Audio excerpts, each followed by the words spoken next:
Shalom, buenas tardes.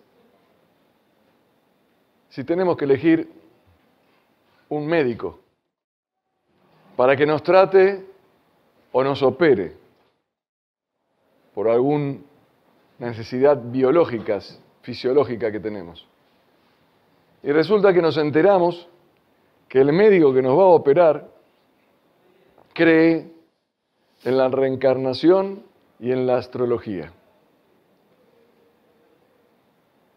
¿Ustedes piensan que es una decisión acertada depositar nuestra vida en manos de un médico supersticioso que piensa que el destino de las personas está marcado por la posición de las estrellas en el firmamento?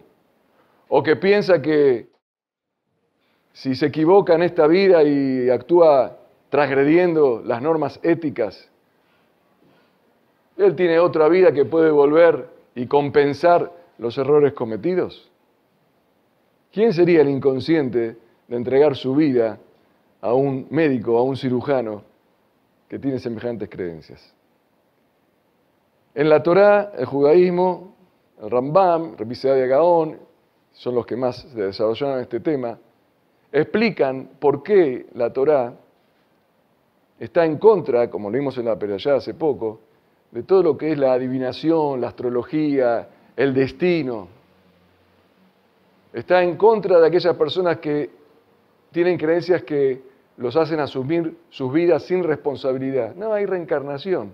Entonces, me muero una vez, bueno, puedo venir una vez como otra persona y ahora hago lo que quiero.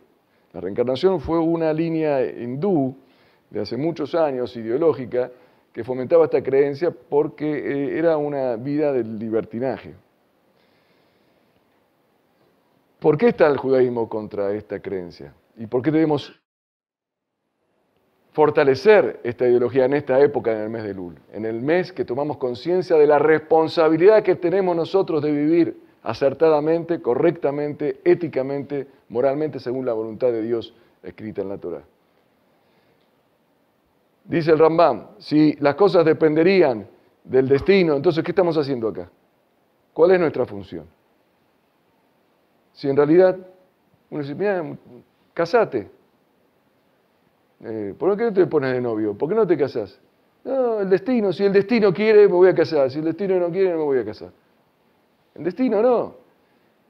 Akol mina shamayim chutz mirat shamayim. Todo depende de Dios, dicen los jajamim. Depende de Dios todo lo que no depende del hombre. Si llueve, si no llueve, si hay un volcán, si hay un terremoto, si hay un huracán. Pero todo lo que depende de un hombre, del ser humano, hacer el bien o el mal, casarme o no casarme, porque no casarse no es correcto y casarse es correcto, eso depende de uno. Todo lo que tiene que ver con la responsabilidad, asumir la responsabilidad. La Torá viene para convocarnos a asumir nuestra responsabilidad de vivir. Y la reencarnación también quita al hombre su miedo al pecado, el concepto de la reencarnación.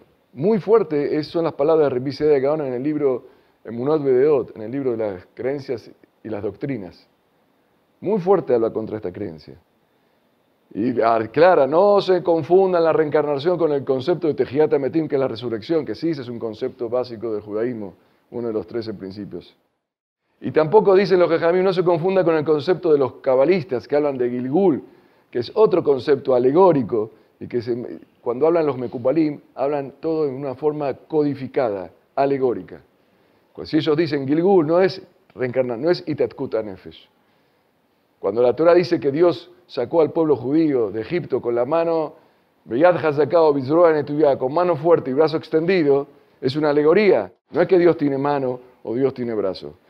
Cuando los Mekubalim, que son los filósofos de la profundidad de la Torá, expresan conceptos que se asemejan a otros conceptos que no son propios de la Torá, hay que entenderlo en el código de ellos, no en un código popular y el lego.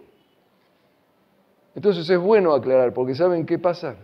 En el mes de Elul, la gente tiene un acercamiento a lo espiritual.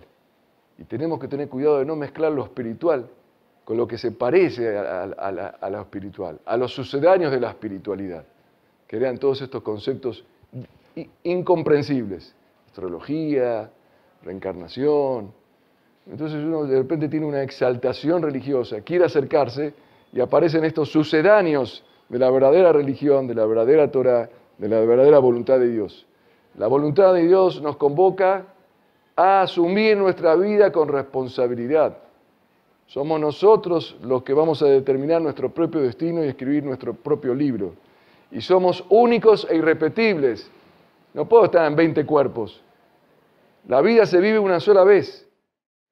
Y somos nosotros los que escribimos nuestra propia vida. Y por eso Dios nos hizo Betzelem Elohim, nos hizo a imagen y semejanza de Dios, con la capacidad de tener la Bejirá Hofshi, de tener el libre albedrío. Cada uno es como Dios, único como Dios. Y cada uno puede también crear su mundo como Dios creó un mundo. La idea de ir en contra de estas creencias es fomentar en las personas asumir su responsabilidad, vivir con seriedad, vivir con criterio, con sentido común. Ese es el objetivo principal de nuestra Torá. Y cuando uno tiene una invitación hacia lo espiritual por algún acontecimiento que le surge en la vida, debemos tener mucho cuidado que esa emoción positiva y buena de inclinarse a la espiritualidad sea canalizada a través de la razón, del sentido común, que dice el Rambam, que es el regalo más grande que recibimos de Dios. Y tenemos que usarlo. El que no usa el cerebro, el sentido común que Dios le dio, mutab lo shelo bala olam, dice la Mishnah en Pirkei Avot. Mejor que no hubiera existido. Porque imagínense una persona que no usa el sentido común. Entonces cree en cualquier cosa. Las emociones se activan mucho en nosotros. Debemos conectarlas con el uso de la razón, el sentido común, la inteligencia, la capacidad humana que Dios nos dio para elegir correctamente.